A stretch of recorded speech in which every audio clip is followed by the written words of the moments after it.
Hola, muy buenas. Bueno, vamos ya con la segunda clase de Nietzsche, ¿de acuerdo? De cuatro, que yo creo que van a ser cuatro clases. La de hoy, la primera con una especie de introducción muy corta y bueno, que tenía relativa importancia, pero vamos con esta parte, que esta parte sí que es muy importante, porque cuando se preguntan cosas de Nietzsche, pues la mayoría de las veces se pregunta por lo que os voy a contar ahora, porque las otras partes son un poco más complicadas, entonces lo normal es que se pregunte por alguna de las cosas de esta clase. Así es que es bastante importante que os enteréis bien, que por favor me preguntéis todas las dudas que os queden y que lo veamos, ¿vale? Bueno, a ver, esta parte, ya os dije, teníamos el sumario, a ver si lo... aquí. Que es lo primero que vamos a ver es el análisis crítico de la cultura occidental. También se dice a veces crítica a la cultura occidental o bueno, lo que sea. Entonces, esto está dividido en vuestro currículo en estos cuatro ítems, ¿vale? La crítica a la metafísica, crítica a la moral, crítica a la ciencia y esto de la verdad como metáfora, ¿de acuerdo? Esto de la verdad como metáfora, que sepáis que yo lo voy a incluir dentro de la crítica a la metafísica, porque realmente tiene que ver con eso. Entonces no tiene mucho sentido el que ha redactado esto, pues no sé muy bien por qué lo ha puesto fuera, pues debe ser siguiendo algún libro de texto, pero realmente eso va dentro de la crítica a la metafísica. Entonces nosotros lo vamos a ver ahí. Y luego, la crítica a la moral, os lo voy a decir ahora cuando lo cuente, pero que sepáis que la crítica a la moral incluye y se refiere a la crítica al cristianismo. O sea, a ver, a un nivel técnio profundo, pues se puede distinguir, claro, pero para vuestro nivel, el nivel que se explica aquí, se pueden contar las dos cosas juntas y son equivalentes. Entonces, si alguien os preguntara, pues la crítica al cristianismo, o yo, o compara lo que piensa Nietzsche con lo que piensa Marx, por ejemplo, de la religión, pues lo que tendréis que contar es esto mismo de la crítica a la moral. ¿Vale? Bueno, pues venga, vamos allá. A ver, lo primero, ¿qué es esto de filosofar con el martillo? Os pongo críticas de la cultura occidental y de pensamiento occidental, o cómo filosofar con el martillo. Bueno, filosofar con el martillo es como el subtítulo, que bueno, es una expresión que Nietzsche usaba muchas veces, y además es el subtítulo del Crepúsculo de los ídolos, que es el libro del que está sacado vuestro texto de Bau. Además es un librito que es muy corto, que podéis por ahí piratear fácilmente y si no me lo pedís y os lo paso en PDF o lo que sea. Y es un librito que está muy bien para quien tenga interés porque es como un resumen muy concentrado de las cosas más importantes que piensa Nietzsche. Son de las que nos interesa a nosotros. Entonces, si alguno de vosotros tiene de verdad interés, le llama la atención lo que piensa este filósofo, pues de verdad os recomiendo que ese es el primer libro que tenéis que leer, aunque no vais a entender algunas cosas, pero es un libro que está muy bien. Entonces, el subtítulo de ese libro es algo así como o cómo filosofar con el martillo. No recuerdo exactamente, pero es algo así, ¿no? Crepúsculo de los dioses o de los ídolos, según la traducción, o cómo filosofar con el martillo. ¿Por qué? ¿Por qué le pone ese título? ¿Qué es eso del martillazo? ¿De qué vienen esos martillos? Pues es porque Nietzsche, llegado un momento en su trayectoria vital y filosófica, después de haberse dedicado a estudiar a los griegos y a hablar sobre lo apolíneo y lo dionisíaco, esas cosas que os sonarán del año pasado y que el otro día comenté un poquito, llega un momento en que ya empieza él a construir, digamos, su filosofía propia, ¿no? O sea, empiezan a salir las ideas que ha tenido él siempre ahí dentro, bulléndole, y empiezan a tomar forma. Entonces, esa forma que toman empieza siendo una reacción o una crítica muy severa, muy fuerte hacia la cultura que le precede y en la que él vive, es decir, la cultura occidental. ¿De acuerdo? Es una crítica en general o es un análisis que hace él del ser humano, de toda la humanidad, en muchos aspectos, que es lo que yo voy a explicar y otros que no voy a explicar, pero que son muchos más. Mm, pero todo gira en torno a nuestra cultura, ¿vale? Nuestra cultura de raíces judeocristianas. Nietzsche piensa que hay cosas que no funcionan bien y que abocan a la cultura occidental, pues a lo que luego ocurrió, ¿no? Ya os dije el otro día que este hombre era un visionario, ¿no? Que la abocan un poco a la tragedia y a acabar degradándose. Y eso tiene unas raíces, y esas raíces son filosóficas, religiosas, culturales, eh, de muchos tipos. Entonces, vamos a ver, partiendo en estas 3 o 4 unidades que nos dice aquí que el temario, ¿no? Que tenemos que partirlo, vamos a ver esa crítica. Pero que sepáis que es una crítica que realmente es como a todo, ¿de acuerdo? O sea, no es solamente una crítica a la metafísica, a la moral, o a la filosofía, o a la ciencia, o al lenguaje, no, sino que lo que hay es un discurso en el que todas las cosas están un poco entrelazadas. Por eso vais a escuchar ideas que voy a contar hoy, pero que también contaré en la próxima clase, ¿no? Lo del nihilismo, la muerte de Dios, son cosas que hoy voy a mencionar, pero que el próximo día explicaré y que luego algunas de las cosas volverán a salir cuando explique lo del superhombre en el último vídeo. Entonces que sepáis que todo realmente es como un magma donde nosotros hemos entresacado la parte negativa de la filosofía o la crítica y la parte positiva o propositiva de la filosofía futura, que es lo último que explicaré en la última clase.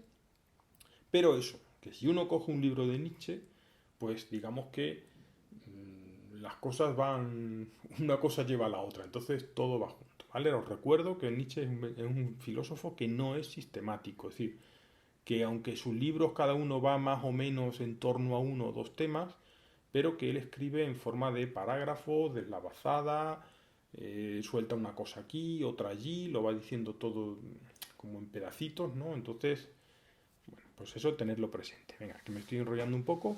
Vamos a empezar ya con esta crítica que hace Nietzsche y que lo he dividido, siguiendo un poco vuestro temario oficial, en crítica a la metafísica, a la moral y a la ciencia y el positivismo, ¿vale? Porque es lo mismo, aquí la crítica a la ciencia y el positivismo es lo mismo.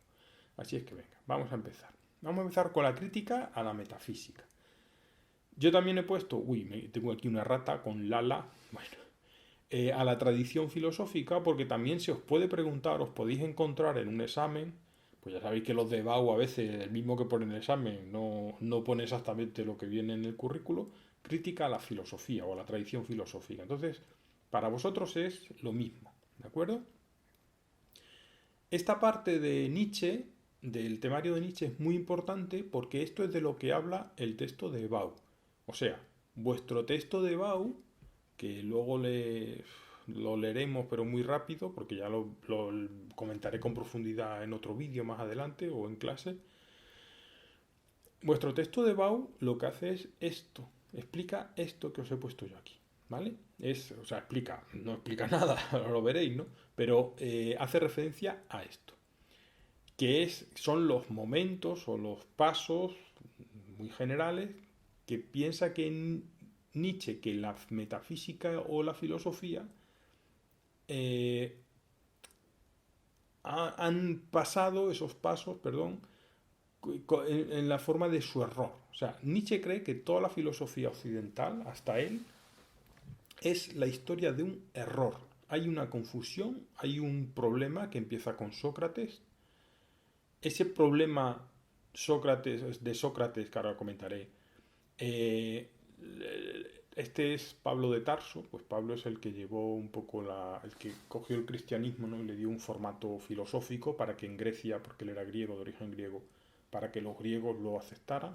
Esto ya lo he contado alguna vez en clase y si no, pues así lo digo y si ahora lo voy a mencionar otra vez. Bueno, perdón, que Pablo de Tarso coge ese error y lo transforma en el error mayor del cristianismo y luego ese error se va transformando en distintas formas hasta pasar, por ejemplo, por Kant, que aquí os he puesto una viñeta de Kant, donde aparecen las categorías y el espacio y el tiempo, ¿veis? Esto es el sujeto trascendental. Bueno, pues la filosofía de Kant o la metafísica de Kant o el idealismo trascendental de Kant es como una de las últimas manifestaciones de ese error. ¿Vale? Entonces, os estoy comentando los estos pasos de ese error, pero todavía no os he dicho cuál es el error. Entonces, esto es una especie de introducción y vamos ya con lo que es realmente la crítica en sí. Así que a partir de ahora, pausa si hace falta, apuntes, atención y al lío.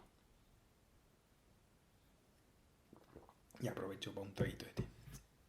Bueno, ¿en qué consiste el error? Vale, pues el error consiste, el error de la metafísica, y por eso vuestro texto de Bauer se llama Historia de un error, consiste en que primero Sócrates y luego Platón desplazaron la verdadera realidad. Uy, una errata, perdón. Desplazaron la verdadera realidad. ¿Qué quiere decir eso de desplazar? Pues a ver, ¿qué es lo que decía Sócrates? Decía Sócrates cuando discutía con los sofistas.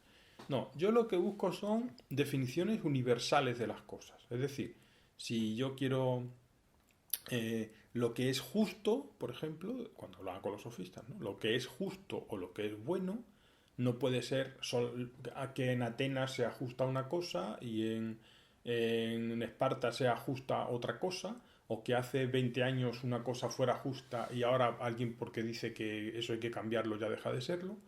Eso era el relativismo, que es lo que pensaban los sofistas. Y Sócrates decía que eso conducía pues, a muchos problemas y estaba en contra de eso. Ya no digo más porque esto lo hemos estudiado y lo tenéis que saber, ¿no? Entonces, ¿qué es lo que propone Sócrates? Pues Sócrates dice, yo lo que creo es que tenemos que buscar unas definiciones universales para esos valores. Es decir, para actuar justamente tenemos que conocer qué es la justicia. ¿Y qué es, dónde está lo que es la justicia para Sócrates? Pues os recuerdo que él decía que eso es un concepto que tiene que tener una definición universal, es decir, debe existir lo que es la justicia en sí y que esa definición universal la podemos encontrar en nosotros y sacarla a la luz a través del diálogo. ¿Vale? Él hablaba, acordado de su daimon y bueno, él pensaba esto, que solamente os lo recuerdo porque ya lo hemos estudiado. Luego Platón, que sabéis que fue su discípulo, Platón, ¿qué hace? Pues con esto, según Nietzsche, lo que hace es que lo vuelve más complejo, es decir, lo vuelve más, crea todo un sistema, que es la teoría de las ideas. ¿Y en qué consisten las ideas? ¿Qué son las ideas platónicas? Pues es llevar estas definiciones universales y ponerlas en un mundo aparte, que es el mundo de las ideas, ¿vale? El mundo inteligible, el cosmos noetos, ¿os acordáis? ¿Y qué pasa en el mundo de las ideas, en el mundo inteligible? Pues que ahí está lo que realmente son las cosas, según Platón, esto ya lo hemos estudiado. ¿Y qué dice Nietzsche? Dice Nietzsche, ese es el error. Es decir, que lo que son las cosas está en otro mundo. Este otro mundo Nietzsche lo llama trasmundo, ¿vale? Pues nosotros lo traducimos la palabra suya en alemán, pues un palabra que se han inventado los estudiosos, que es trasmundo. Ese trasmundo resulta que es el mundo verdadero. Entonces, ese es, o dónde está, ahí es donde está el error grave de la metafísica y de la filosofía occidental según Nietzsche.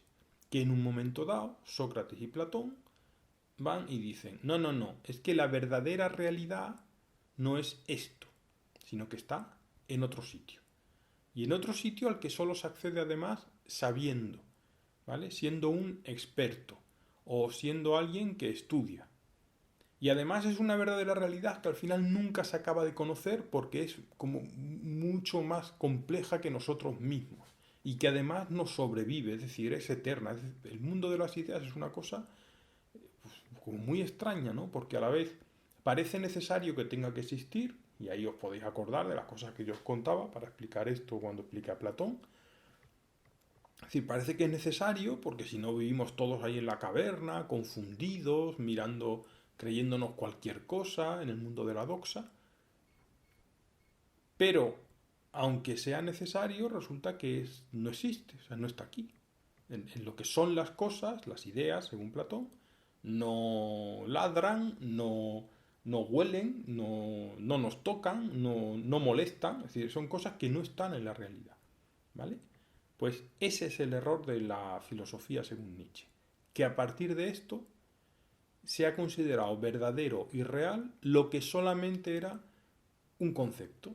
Son conceptos, palabras, definiciones que resulta que se han extrapolado y se han convertido en la verdadera realidad. Esto es una cosa solamente en principio filosófica. Entonces es un error que, bueno, que se queda en la filosofía y como la filosofía al final es una cosa secundaria que le importa solamente a 4 frikis o a la gente muy elevada o yo qué sé, pues en principio parece que eso no es mucho problema. Entonces, ¿dónde está el problema en esto? El problema de esto. El problema está cuando llegó el cristianismo. ¿Vale? El cristianismo era un principio una religión que era una secta judía o de origen judío, ¿no? Que provenía del judaísmo. Pero el cristianismo, ya os conté en su momento, no voy a insistir ahora para no alargarme, que el cristianismo tuvo que tomar una forma que fuera comprensible y asumible para la gente de Grecia y para la gente, bueno, la gente del mundo del Imperio Romano, pero que tenían todos una base de filosofía o de cultura griega. Pablo de Tarso era uno de los apóstoles, entonces Pablo de Tarso era un hombre que sabía griego, que tenía una formación, digamos, griega. Entonces, a la muerte de Jesucristo, lo que cuenta la tradición de la Iglesia es que fue uno de los que, digamos que expandió, ¿no? el Evangelio y expandió la palabra de Dios. Entonces, algunos recordaréis de cuando habéis ido a misa, carta de San Pablo a los Corintios, carta de San Pablo a los Efesios. Bueno, pues ese San Pablo es Pablo de Tarso. Entonces, lo que dice Nietzsche es que este Pablo de Tarso lo que hizo fue coger ese error, esa forma confusa, errónea de entender la verdadera realidad que tenían ya en la cabeza todos los pensadores o toda la gente un poco de griega, ¿no? Que se había formado la filosofía griega, estamos hablando ya de varios siglos, ¿no? 4 siglos después de morir Platón, 300, 400 años.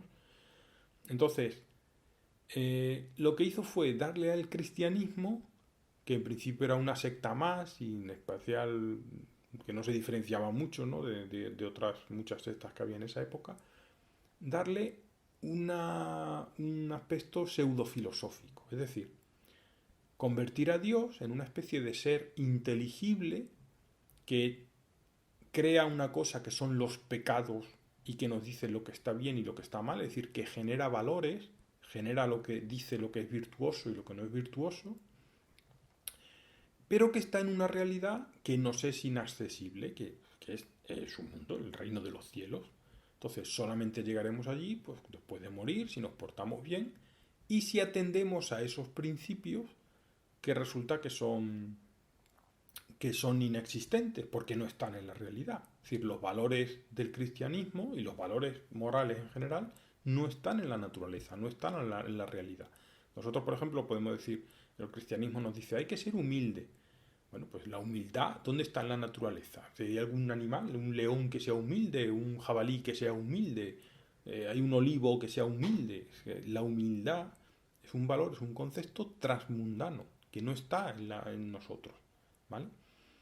Esto que estoy diciendo ahora parece que me estoy yendo un poco por las ramas, pero tened presente que lo estoy diciendo porque tiene que ver con lo que voy a contar luego de la crítica a la moral. Entonces, hago este pequeño paréntesis para que sepáis que me estoy enrollando más en esta parte porque estoy diciendo cosas que voy luego a tener que repetir y porque esto que estoy diciendo, esta parte, es como la explicación del texto de Bau, que aunque lo haga luego más adelante, pero que sepáis que pues, cierro paréntesis de por qué me estoy enrollando, que no es que me esté yendo por las ramas. Bueno, entonces, ese es el segundo momento del error, cuando el cristianismo, Pablo de Tarso, convierte ese trasmundo, ese mundo de los valores que no existen, en una verdadera realidad y el que no se atiene a eso, pues resulta que es un pecador, es un hereje y merece, pues, lo mínimo, la excomunión, lo máximo, pues, quemarle, ¿vale? Bueno, después de la Edad Media, cuando llegó la Edad Moderna, lo que piensa Kant es que ese transmundo, una vez que los valores, que la Iglesia dejó de tener ese papel preeminente que tenía en el medievo y de ser tan importante y se abandonó ese teocentrismo del que ya hemos hablado, ¿no? Y se pasó al antropocentrismo de la filosofía moderna, pues ese error de la metafísica se ha convertido en la metafísica en sí, es decir, ha pasado a la filosofía en la forma de los sistemas filosóficos de la Edad Moderna. O sea, aquí ya no me voy a enrollar mucho porque esto ya es un poco menos importante para lo que nos interesa, pero por ejemplo una de sus manifestaciones más importantes pues es el idealismo trascendental de Kant, ¿de acuerdo? Es decir, ¿qué pasa con Kant?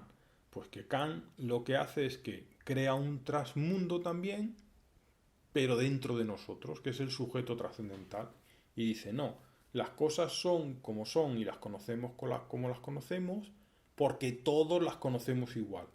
Y ese igual, sí, eso que trasciende a cada uno de nosotros, es la forma de conocerlo, que eso era el sujeto trascendental, si os acordáis, o deberíais acordaros, ¿no?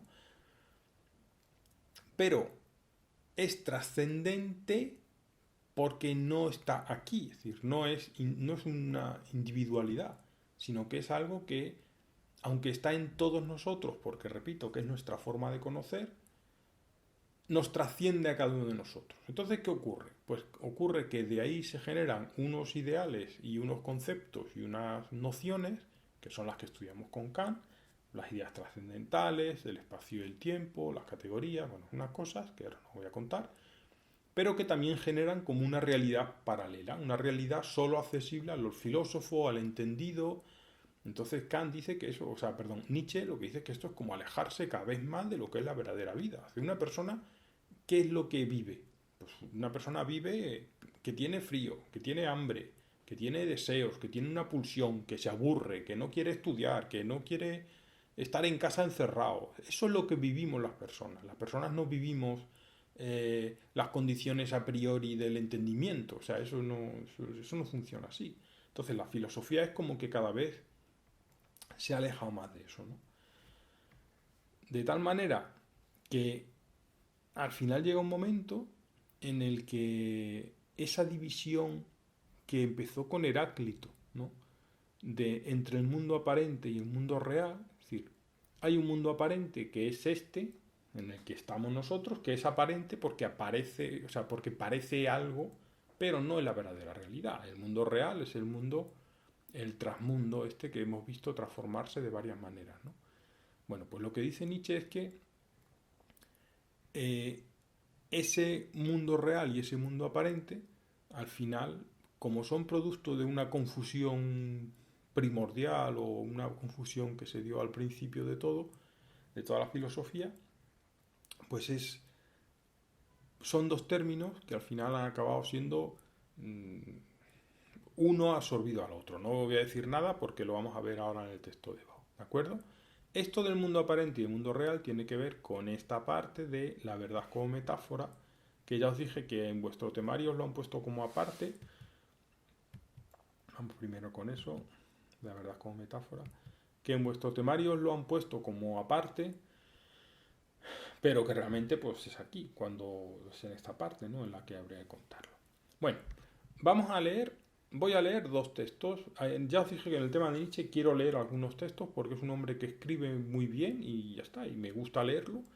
Y tenéis que ver cómo dicen los filósofos las cosas, porque en el caso de Nietzsche a veces es más importante el cómo lo dice que lo que dice. Y además estos son textos que se entienden más o menos bien, ¿no?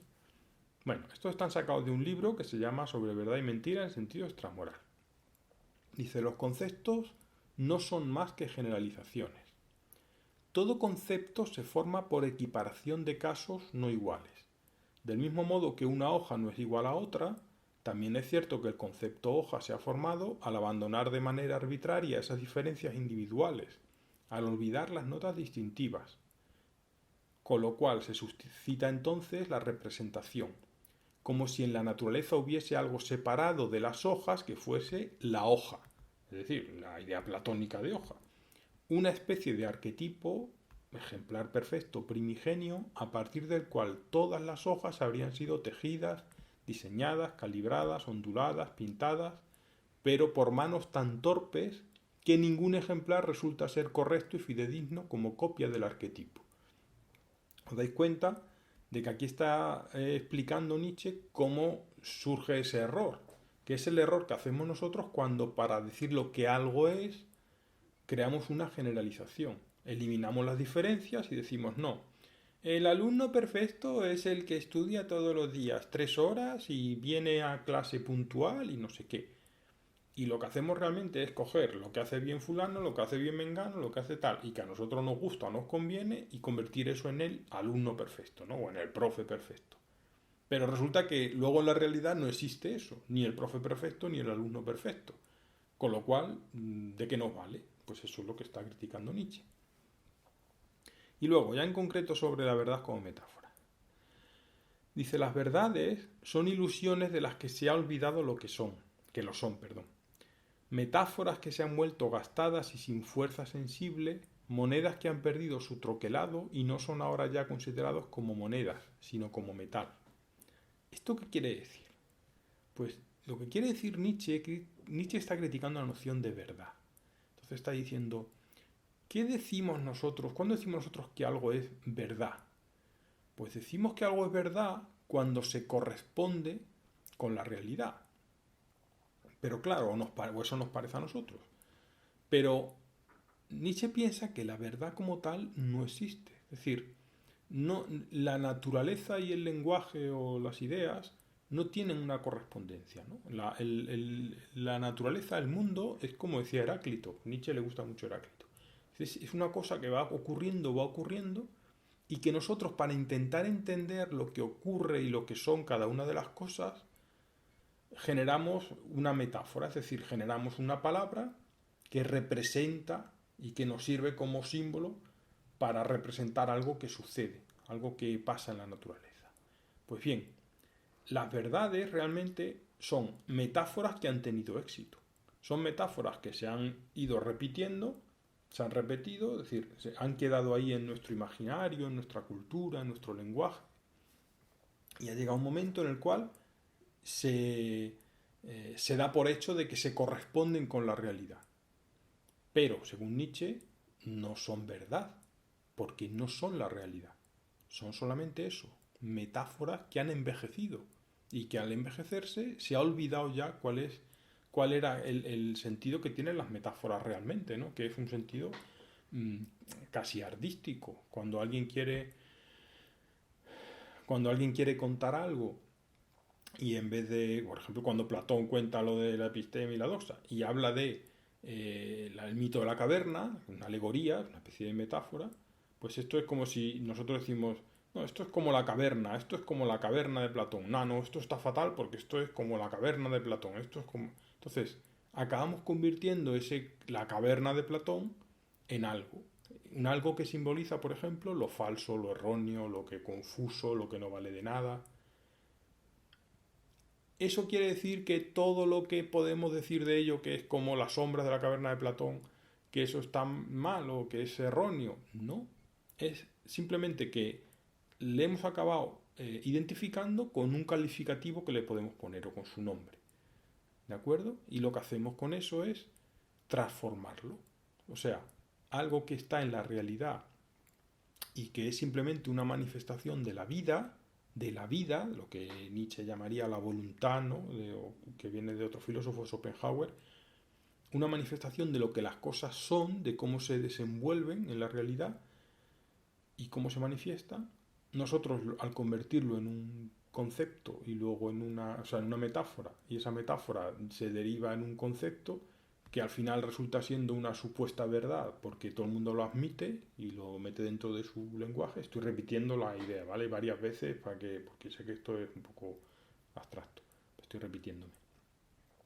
Pues lo hemos convertido en algo que ya no tiene nada que ver con lo que representaba de verdad o con lo que nombraba. ¿De acuerdo?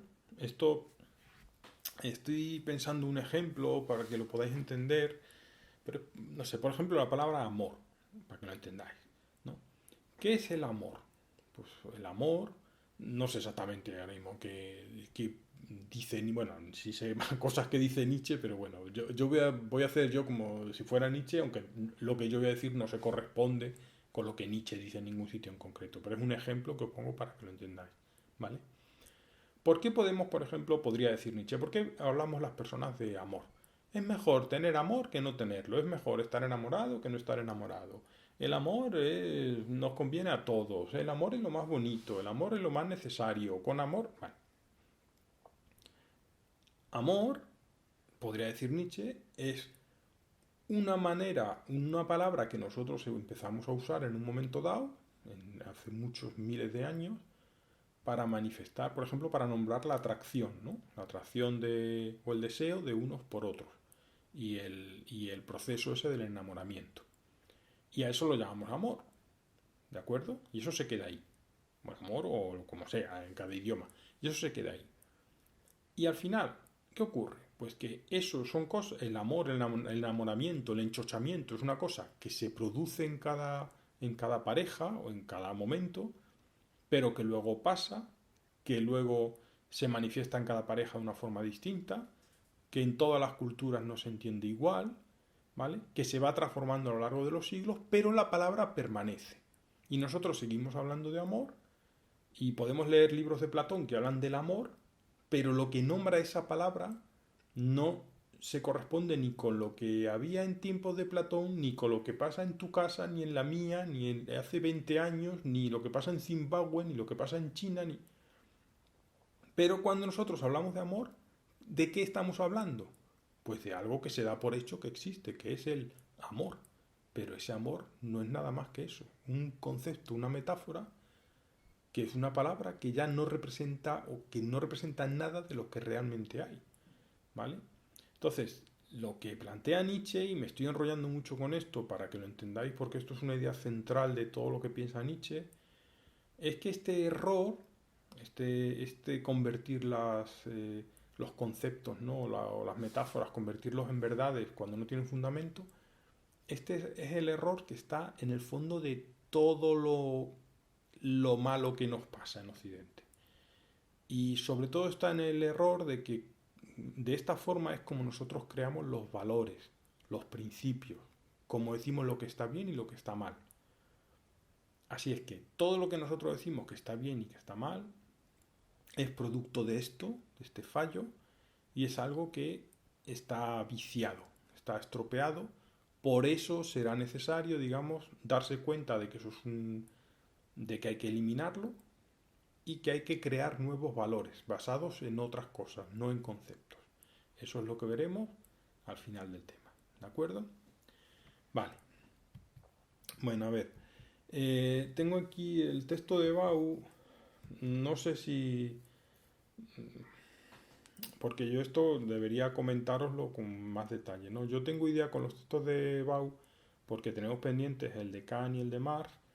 Entonces yo prefería usarlos para repasar a la vuelta de clase. Si no volvemos a clase, pues haré un vídeo para cada uno de los textos, ¿no? Para que los tengáis claros, lo que tenemos que ver.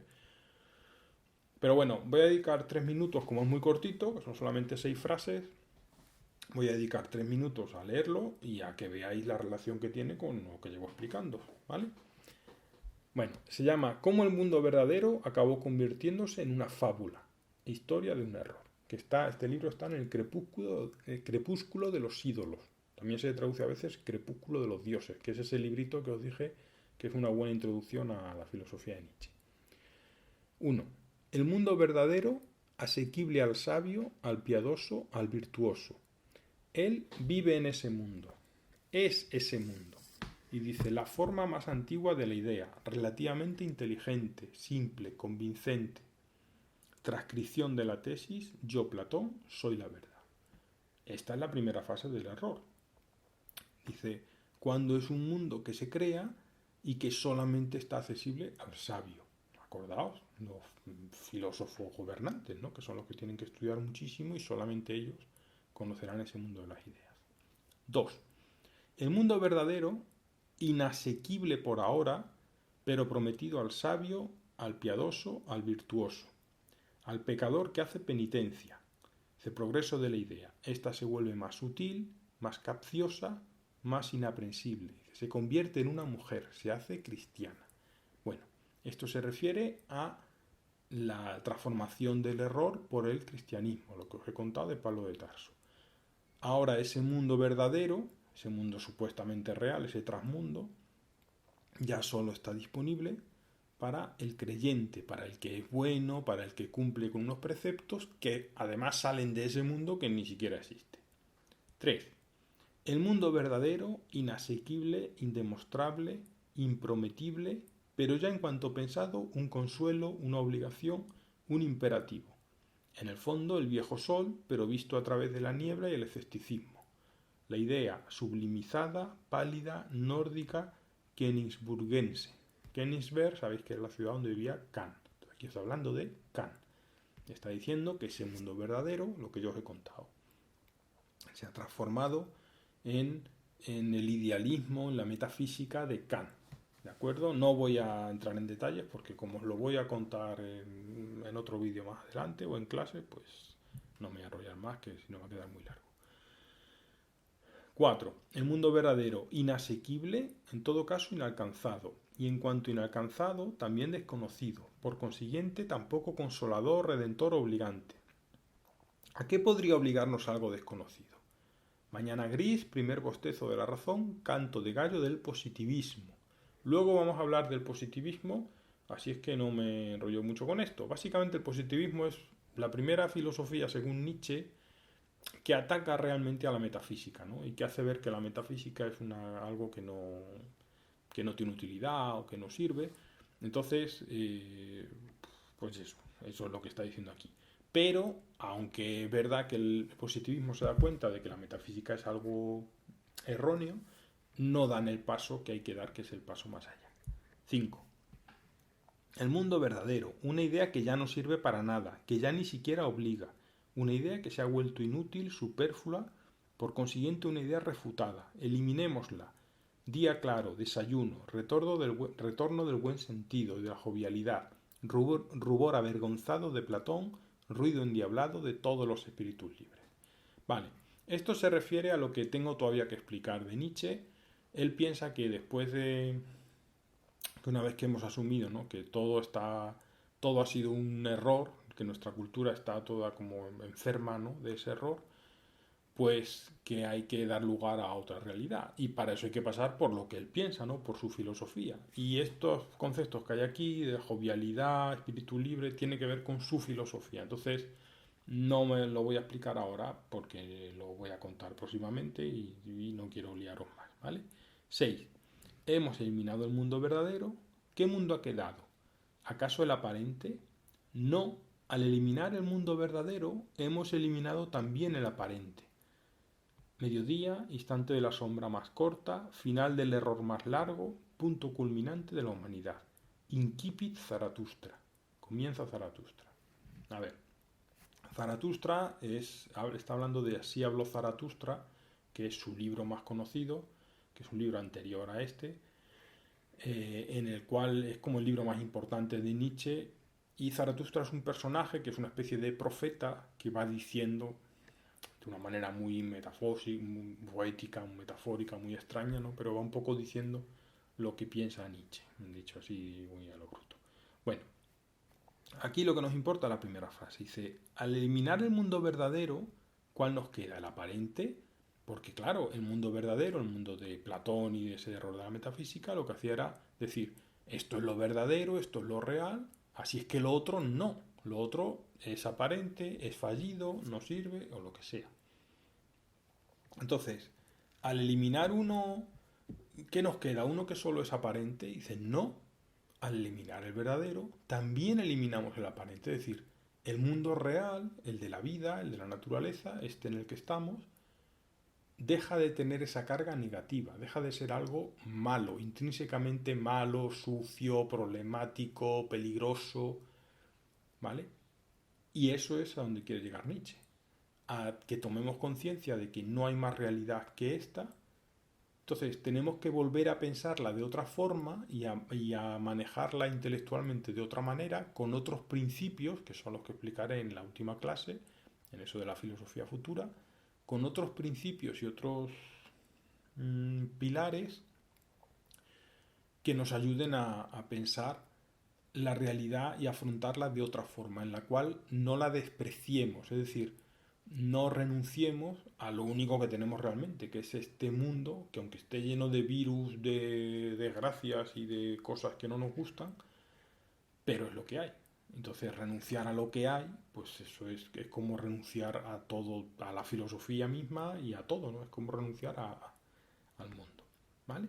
Bueno, eh, pues con esto ya acaba la crítica a la metafísica o la tradición filosófica.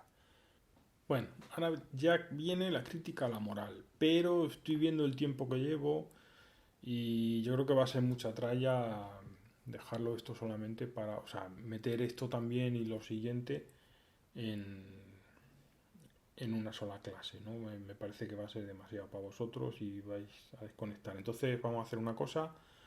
eh, eh, Os mandaré esta parte, la crítica a la moral y la crítica a la ciencia. No sé si la juntaré con lo demás, pero la mandaré al final de esta semana, ¿de acuerdo? Os la mandaré el miércoles o el jueves para que podáis escucharlo si queréis y así si me tenéis que preguntar algo me lo podéis preguntar el viernes, pero lo voy a dejar porque si no me quedará un vídeo demasiado largo y no quiero que me esto. Lo que he explicado es bastante complicado, soy consciente de que os habrá costado entender algunas cosas, entonces por favor, escribidme las dudas que tengáis y si no el viernes ya sabéis que voy a abrir ahí un chat a la 1:30, creo que os lo abriré, o una, no me acuerdo exactamente la hora, pero bueno, que lo abriré ahí en el Zoom para que el que quiera pueda preguntarme lo que sea, ¿vale? Sobre todo la gente que tiene intención de ir a selectividad, es importante que lo entendáis todo. Además, si entendéis lo que he explicado hoy, es como la clave para entender todo lo que dice Nietzsche, ¿vale? Pues venga, hasta la próxima.